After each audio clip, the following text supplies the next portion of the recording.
The economy, trade, supply, demand, money, economic policy, monetary demand, conventional monetary policy, unconventional monetary policy.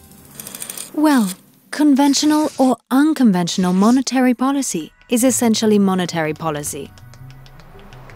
Since the 1980s, the primary objective of monetary policy has been to maintain inflation at a stable rate of about 2% per year. Hey! And confidence in the money is preserved. Right, but who orchestrates this monetary policy? It's the central bank. Each economic area has its own. In the euro area, it's the ECB. In the United States, it's the Fed. It's also known as the Bank of Banks. Yes, because all commercial banks have accounts with the central bank. And being the Bank of Banks, it's the best place to orchestrate monetary policy. Because commercial banks, through their accounts at the central bank, settle their clients' transactions among themselves. And the clients, that's us, households and businesses. That's why the central bank ensures that commercial banks are not short of liquidity in order to meet our needs. It keeps an eye on the loans that banks extend to each other. And that's where a central bank implements its conventional monetary policy. But there is a before and an after 2008, the start of the financial crisis. Before 2008, the central bank conducted a conventional monetary policy based on the key rate. That is to say, the interest rate that the central bank applies to loans to commercial banks, who pass it on to the loans that they extend to us. This is the price of money, so to say. It raises this rate to slow an overheating economy and prevent inflation, and it lowers this rate to boost a sluggish economy.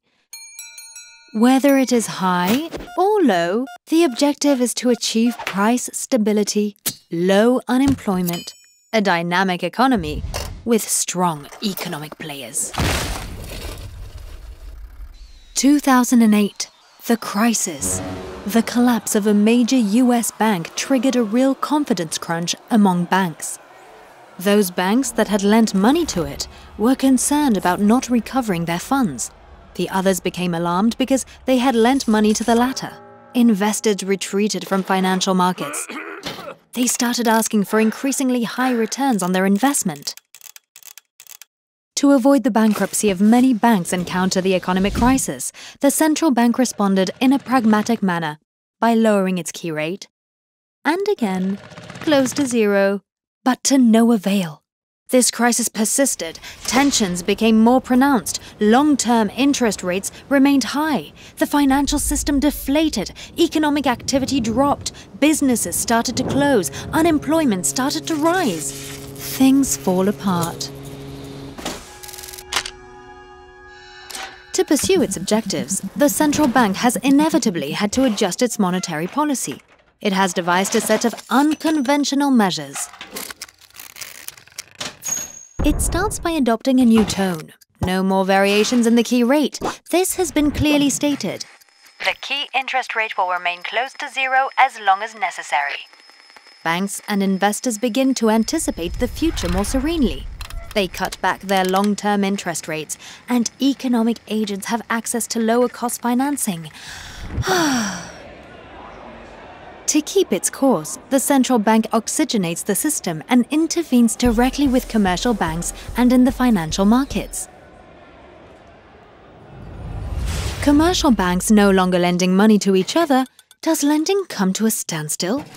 The central bank changes tack and gives them unlimited access to liquidity in the form of long-term loans, this time. Banks start breathing more easily. Funding households and businesses becomes less risky. As a result, banks' long-term interest rates decline, and households and businesses can once again take out loans and finance their activities. But if that's not enough, the central bank carries on. Investors are still reluctant to invest in the markets. Households are still reluctant to borrow. Interest rates are still too high. The central bank carries out massive and repeated purchases of securities on what is known as the secondary markets. On these markets, securities that have already been issued are bought and sold. Look. Supply and demand adjust with lower interest rates. This fall spreads to all interest rates. Economic players find cheaper financial resources through the usual investors. So, can we breathe? Undoubtedly. With unconventional measures, central banks have had to greatly increase the number of securities that they hold and adjust their means of action. They have implemented many tools to lower the long-term cost of money, which is used to finance households and businesses. Us, that is. However, the health of our economy also depends on the actions of the other regulators. But that's another story.